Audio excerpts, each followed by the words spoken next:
Hello বন্ধুরা, আনন্দ কাঠের পক্ষ থেকে সকলকে স্বাগত। আজ নিয়ে এসেছি ওয়েস্ট বেঙ্গল বোর্ডের দ্বাদশ শ্রেণীর থার্ড সেমিস্টারের পাঠ্য বাংলা সঙ্গীতের ইতিহাস থেকে বেশ কিছু অত্যন্ত গুরুত্বপূর্ণ এক কথায় প্রশ্নোত্তর। আজকের এই ভিডিওটি যদি তোমরা মন দিয়ে দেখো, পারলে একটু নোট করে নাও বা ভালো করে শুনে নাও, তাহলে আশা করি এই অংশ থেকে তোমরা অবশ্যই কমন পাবে। আজকের মূল আলোচনায় আসার আগে প্রতিদিনের মতো একটি গুরুত্বপূর্ণ কথা বলে নিই। যারা চ্যানেলটি সাবস্ক্রাইব করেছো তাদের ধন্যবাদ, যারা করোনি তোমাদের যদি এই ধরনের আলোচনাগুলি ভালো লাগে এবং এরকম আলোচনা আরো বেশি করে পেতে চাও তাহলে অবশ্যই লাইক, শেয়ার ও সাবস্ক্রাইব করে পাশে থেকো। চলে আসছি আজকের প্রশ্নোত্তরে। বিষয় বাংলা গানের ইতিহাস। আজকের প্রথম প্রশ্ন, বাংলা সঙ্গীতের আদিতম নিদর্শন কোনটি? উত্তর, বাংলা সঙ্গীতের আদিতম নিদর্শন হলো চর্যাপদ। প্রশ্ন নম্বর 2, চর্যাপদ কবে রচিত হয়? আনুমানিক দশম থেকে দ্বাদশ শতাব্দীর মধ্যে চর্যাপদ রচিত হয়। 3, চর্যাপদের আবিষ্কর্তা কে ছিলেন? চর্যাপদের আবিষ্কর্তা হলেন হরপ্রসাদ শাস্ত্রী। 4, বাংলা সঙ্গীতের রাগ রাগিনীর সূত্রপাত ঘটে ড্যাশ। উত্তরটা হবে চর্যাপদে। 5 নম্বর প্রশ্ন, গীত গোবিন্দের রচয়িতার নাম কি? গীত গোবিন্দের রচয়িতার নাম জয়দেব গোস্বামী। 6, গীত গোবিন্দের পদগুলি কোন ভাষায় রচিত? গীত গোবিন্দের পদগুলি সংস্কৃত ভাষায় রচিত। 7, গীত গোবিন্দ কি ধরনের সাহিত্য? উত্তর, গীত গোবিন্দ হল একটি গীতিনাট্য। 8, শ্রীকৃষ্ণ কীর্তনের রচয়িতার নাম কি? শ্রীকৃষ্ণ কীর্তনের রচয়িতার নাম হল বড়ু চণ্ডীদাস। 9, কেদার কিসের নাম? কেদার হল শ্রীকৃষ্ণ কীর্তনে ব্যবহৃত রাগের নাম। এই প্রশ্নটি একটু ঘুরিয়েও আসতে পারে। শ্রীকৃষ্ণ কীর্তনে ব্যবহৃত রাগের নাম করো, তখন উত্তর হবে কেদার। 10 নম্বর প্রশ্ন, আদি মধ্যযুগের বাংলা ভাষার একমাত্র সাহিত্যিক নিদর্শন কোনটি? উত্তর, শ্রীকৃষ্ণ কীর্তন। 11, কীর্তন গান কিভাবে গড়ে উঠেছিল? বৈষ্ণব পদাবলীকে আশ্রয় করে গড়ে উঠেছিল কীর্তন গান। 12, কীর্তনকে কভাগে ভাগ করা যায় ও কি কি? কীর্তন গানকে দুভাগে ভাগ করা যায়। 1, নাম কীর্তন বা সংকীর্তন এবং 2, লীলা কীর্তন বা রসকীর্তন। 13 নম্বর প্রশ্ন, বৈষ্ণব পদাবলীর শ্রেষ্ঠ রস কোনটি? বৈষ্ণব পদাবলীর শ্রেষ্ঠ রস হল শৃঙ্গার রস। 14, বাংলাদেশে প্রচলিত কীর্তনের জনক হলেন ড্যাশ। বিশ্বনাথ কবিরাজ।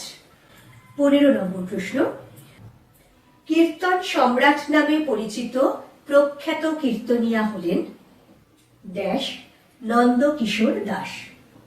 16 নম্বর প্রশ্ন, পাঁচালীর ছন্দে গাওয়া হয়েছিল বলে রামায়ণের অনুবাদকে কি নাম দেওয়া হয়েছিল? উত্তরটা হবে শ্রীরাম পাঁচালী।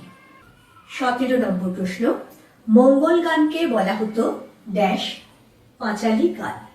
18, মঙ্গল কাব্যগুলি আসলে কি ছিল? মঙ্গল কাব্যগুলি আসলে ছিল দেব দেবীদের মাহাত্ম্য সূচক সঙ্গীত। 19, চণ্ডীমঙ্গল কাব্যের রচয়িতার নাম কি? চণ্ডীমঙ্গল কাব্যের রচয়িতার নাম মুকুন্দরাম চক্রবর্তী। 20 নম্বর প্রশ্ন, মনসা মঙ্গল বা মনসা গীতি রাঢ় বঙ্গে কি নামে পরিচিত? উত্তর হবে ঝাপান। 21, এই মনসা মঙ্গল বা মনসা গীতি উত্তরবঙ্গে কি নামে পরিচিত? মনসা মঙ্গল বা মনসা গীতি উত্তরবঙ্গে সাইটোল বা বিশ্বহরির গান নামে পরিচিত। 22, মনসা গীতি দক্ষিণবঙ্গে কি নামে পরিচিত? উত্তর ভাসান। 23, মনসা গীতি পূর্ববঙ্গে কি নামে পরিচিত?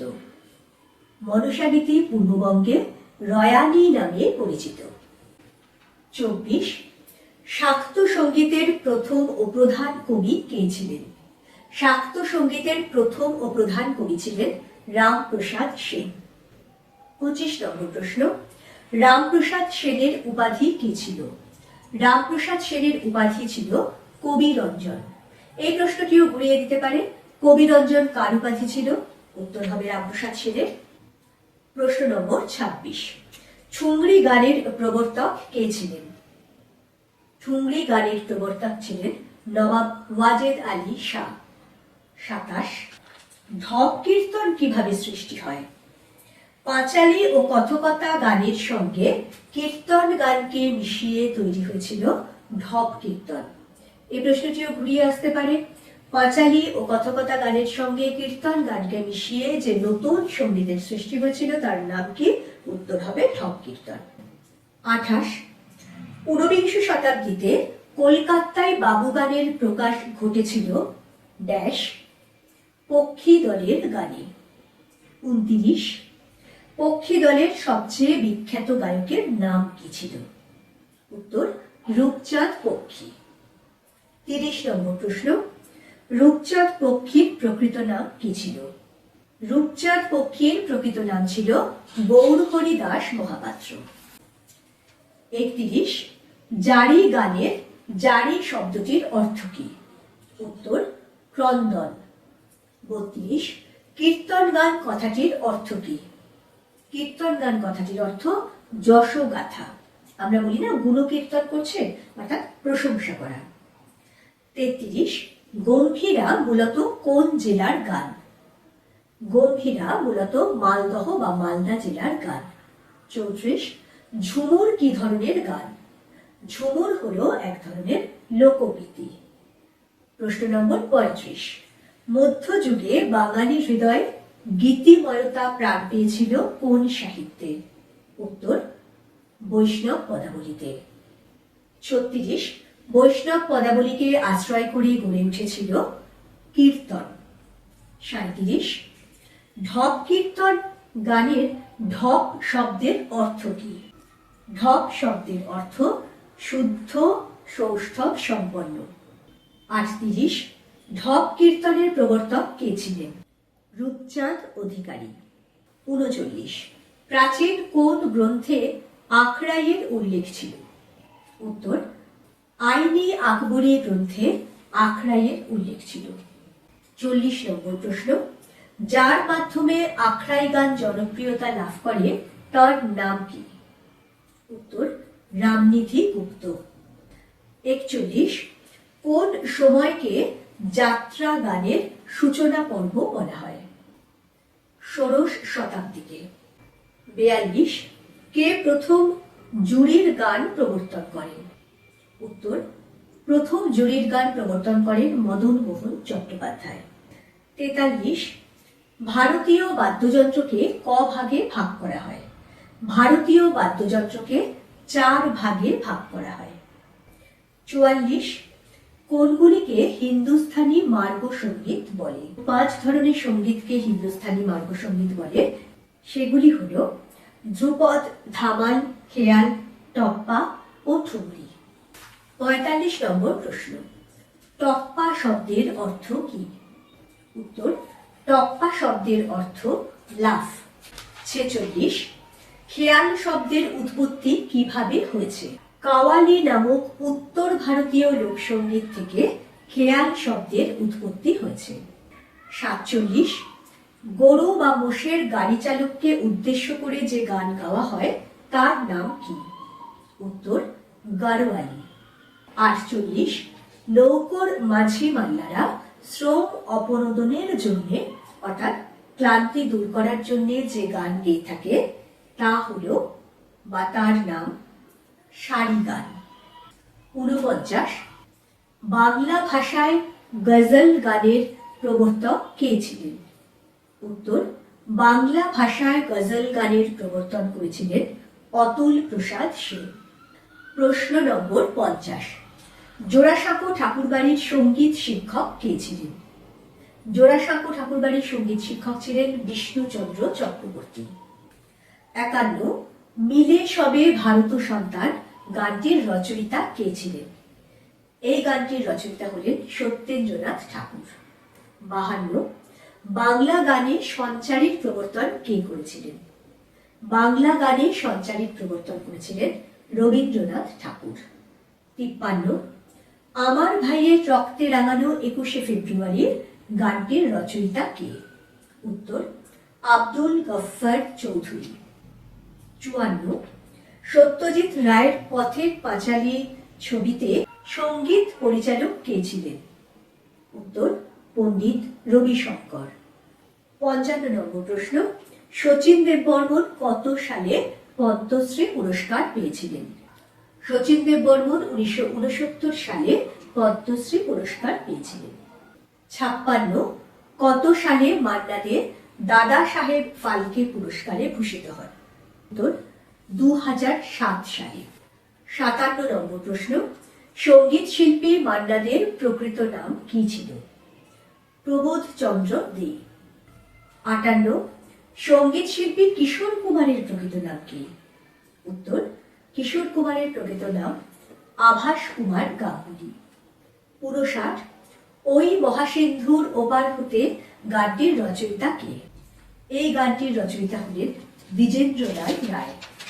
60 নম্বর প্রশ্ন, জলসাঘর ছবির সঙ্গীত নির্দেশক কে ছিলেন? জলসাঘর ছবির সঙ্গীত নির্দেশক ছিলেন ওস্তাদ বিলায়েত খাঁ সাহেব। 61 প্রথম সবাক বাংলা ছবির নাম কি? প্রথম সবাক বাংলা ছবির নাম জামাই ষষ্ঠী। 62 প্রথম কোন বাংলা ছবিতে গানের ব্যবহার করা হয়? জোর বরাত নামক বাংলা ছবিটিতে প্রথম গানের ব্যবহার করা হয়। 63 বাংলা তথা ভারতের প্রথম প্রাদেশিক ব্যান্ড ছিল ড্যাশ মহিনের ঘোড়াগুলি।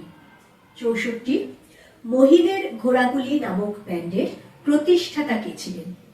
উত্তর গৌতম চট্টোপাধ্যায়। 65 নম্বর প্রশ্ন, মহিনের ঘোড়াগুলি ব্যান্ডটি কত সালে আত্মপ্রকাশ করে? উত্তর 1976 সালে।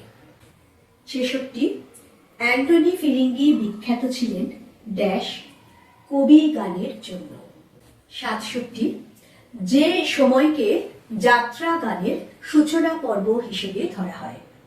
উত্তর হবে ষোড়শ শতাব্দীকে। 68 কোন যুগ পর্যন্ত যে কোনো সাহিত্যই ছিল আসলে এক প্রকার সঙ্গীত?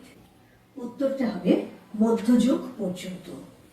69 নম্বর প্রশ্ন, কিসের অনুকরণে মানুষের মধ্যে সুরের জাগরণ ঘটেছিল বলে অনুমান করা হয়?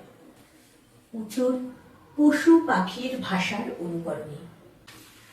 70 এবং আজকের মতো শেষ প্রশ্ন, মনে রাখার তাগিদে মৌখিক ধারার সাহিত্যের সঙ্গে কি যুক্ত করা হয়েছিল?